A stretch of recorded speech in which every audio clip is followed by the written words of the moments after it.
భారత సంతతికి చెందిన అమెరికన్ వ్యోమగామి సునీత విలియమ్స్ రోదసి యాత్ర నిలిచిపోయింది. వారు వెళ్లాల్సిన బోయింగ్ స్టార్లైనర్ వ్యోమనౌకను మోసుకెళ్లాల్సిన రాకెట్లో సాంకేతిక లోపం తలెత్తడంతో రోదసి యాత్రకు బ్రేక్ ఇచ్చినట్లు నాసా ప్రకటించింది. భారత కాలమానం ప్రకారం ఇవాళ ఉదయం 8:04 రాకెట్ నింగిలోకి వెళ్లాల్సి ఉంది. కానీ చివర్లో గుర్తించిన లోపం కారణంగా ప్రస్తుతానికి ఈ మిషన్ను వాయిదా వేస్తున్నట్లు నాసా ప్రకటించింది.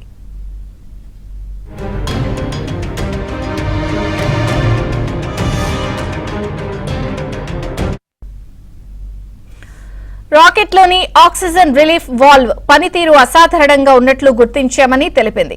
అప్పటికే వ్యోమనౌకలోకి ప్రవేశించిన సునీత విలియమ్స్ తో పాటు మరో వ్యోమగామి బుచ్ విల్మోర్ ను సురక్షితంగా బయటకు తీసుకొచ్చారు. తిరిగి రోదసి యాత్రను ఎప్పుడు చేపడతారు అన్న విషయాన్ని మాత్రం నాసా వెల్లడించలేదు.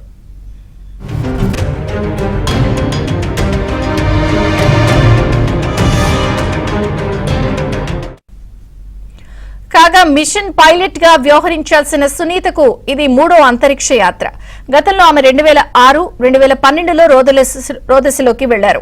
మొత్తం 50 గంటల 40 నిమిషాల పాటు స్పేస్ వాక్ నిర్వహించారు. 322 రోజుల పాటు అంతరిక్షంలో గడిపారు. మునుపటి యాత్రతో భగవద్గీతను తీసుకెళ్లిన ఆమె ఈసారి తన ఆరాధ్య దైవం గణపతి విగ్రహాన్ని వెంట పట్టుకెళ్తున్నట్లు ప్రకటించారు.